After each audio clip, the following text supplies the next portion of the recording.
Very good morning all of you. So today we will discuss about class 8 chapter number 8 percentage and its application. ये जो chapter है आपका वो मैं book के थ्रू ही आपको समझा देता हूँ। पीडीएफ में पहले ही सेंड कर चुका हूँ, तो एक्सप्लेनेशन बाकी था तो इस वीडियो में आपको मिल जाएगा। सबसे पहले हम बात करते हैं परसेंटेज एज रेशो। किसी भी नंबर का परसेंट दिया हो और उसे रेशो में कन्वर्ट करना हो तो उसे कैसे करेंगे। तो परसेंट का मतलब होता है डिवाइड बाय 100।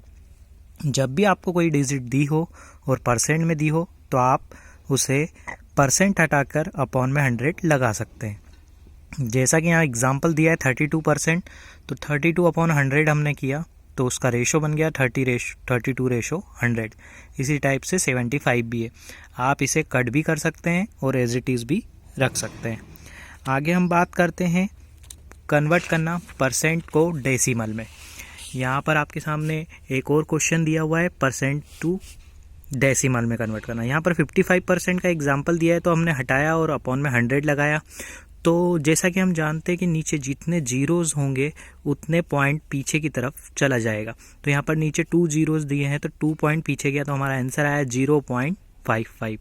ठीक, एज इट इज़ 125 है, यहाँ भी 125 अपॉन 100 है तो 2 डिजिट बैक जाएगा तो यहाँ पर हो जाएगा 1.25। इसी टाइप से आगे हमें दिया है परसेंट को फ्रिक्शन में चेंज करना। तो फ्रिक्शन में कैसे चेंज करेंगे, 40% दिया है तो अपॉन में 100 लगाएंगे और डिवाइड करने पर कट करने पर हमारा आंसर आएगा 2:5।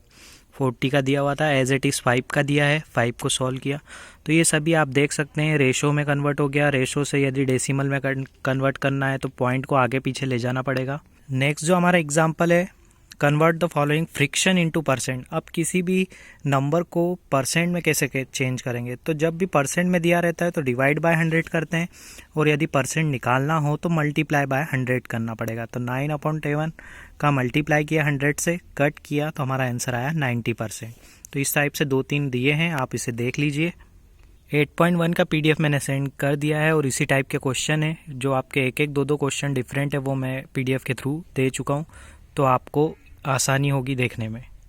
एज इट इज़ 8.2 एक्सरसाइज है हमारी। 8.2 में हमें वैल्यू फाइंड करना है। तो दिया है 20% ऑफ 1000, तो परसेंट को हटा के हम अपॉन में 100 लगाते हैं, इसलिए 20 डिवाइड बाय 100 हो जाएगा। ऑफ का मतलब मल्टीप्लाई होता है, मल्टीप्लाई बाय 1000। जब इसे सॉल्व करेंगे हम कट करके तो हमारा आंसर आ जाएगा। इसी टाइप से सारे क्वेश्चन है, तो जहाँ पर ऑफ है वहाँ पर आपको मल्टीप्लाई लगाना है। जहाँ ईज़ है, जैसे कि सेकंड क्वेश्चन में ईज़ दिया है तो आप वहाँ पर इक्वल लगाएंगे। पीडीएफ में आपको मिल जाएगा कि कैसे सॉल्व किए हैं ये दोनों क्वेश्चन। ठीक है, यहाँ कुछ इंपॉर्टेंट पॉइंट दिए हैं वो हम पढ़ लेते हैं। जैसे कॉस्ट प्राइस क्या होता है, सेलिंग प्राइस। तो जब भी हम कोई सी चीज़ खरीदते हैं तो वो कॉस्ट प्राइस कहलाती है, सीपी कहलाती है। जैसे सेलिंग प्राइस, जब भी हम कोई वस्तु को खरीद कर उसे बेच देते हैं, ठीक है, तो वो हमारी सेलिंग प्राइस कहलाती है। नाउ प्रॉफिट, हमें प्रॉफिट कब होगा, जब हम कोई वस्तु ज़्यादा में बेचेंगे और कम में खरीदेंगे तो हमें प्रॉफिट होगा। ठीक है, और लॉस कब होगा, जब हम कोई सी वस्तु को कम में खरीदेंगे, ठीक है, वो ज़्यादा में खरीदेंगे और कम में बेच देंगे तब हमारा लॉस होगा। ठीक, एक और पॉइंट दिया है ओवरहेड। ओवरहेड का मतलब होता है कि जब भी कोई सी चीज़ खरीदते हैं या तो वो ख़राब हो जाती है तो हम उसको रिपेयरिंग करते हैं। ठीक है, रिपेयरिंग करवाते हैं या फिर हम ट्रांसपोर्ट के ज़रिए उसे लेकर आते हैं तो हमें एक्स्ट्रा पैसे देने पड़ते हैं, इसीलिए उसको ओवरहेड कहा जाता है। वो हमारे कॉस्ट प्राइस में जुड़ जाता है।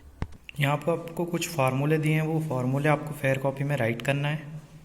क्वेश्चन नंबर 1 को हम एक्सप्लेन करते हैं। The cost price of a book is 400। यहाँ पर कॉस्ट प्राइस 400 दी है, यानी कि इतने में एक बुक खरीदी है और उसको 20% प्रॉफिट में उसने बेच दिया है, सेल कर दिया है। तो आपको सेलिंग प्राइस निकालनी है। तो यहाँ पर कुछ ऊपर फार्मूले दिए हैं, उसी के हेल्प से हमें निकालना है। जैसे कि सेलिंग प्राइस निकालना है विथ केस ऑफ प्रॉफिट, तो हम ये वाला फार्मूला लगाएंगे। ठीक है, यदि लॉस होता तो हम लॉस का फार्मूला लगाते, तो अभी हमें ये फार्मूला यूज़ करना पड़ेगा। तो सीपी दिया हुआ है 400, प्रॉफिट परसेंट दिया हुआ है, तो SP is equal to CP 100 plus profit percent upon 100। ये फार्मूला लगा के वैल्यू पुट करी, हमारा आंसर आ गया। एग्जाम्पल नंबर 2 की बात करें तो डेव बॉट एक लैपटॉप खरीदा है उसने 2000 में, और 20,000 में एंड सोल्ड कर दिया है उसे 25,000 में। तो यहाँ पर ज़्यादा में बेचा है, कम में ख़रीदा है, तो उसे प्रॉफिट होगा। प्रॉफिट का फार्मूला हमने लगाया SP minus CP, value put करी 5,000, बट उसने प्रॉफिट या प्रॉफिट परसेंट पूछा है, तो प्रॉफिट परसेंट का फार्मूला लगाया हमने और वैल्यू पुट करके हमारा आंसर आया है। तो ईजी क्वेश्चन है सारे, आप आराम से इसे कर सकते हैं।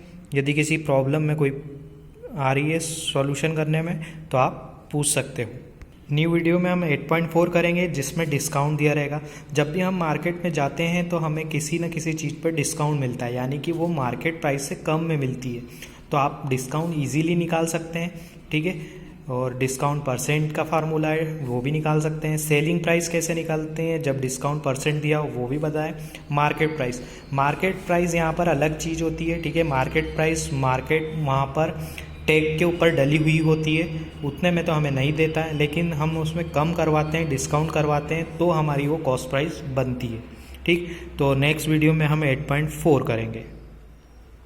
Thank you.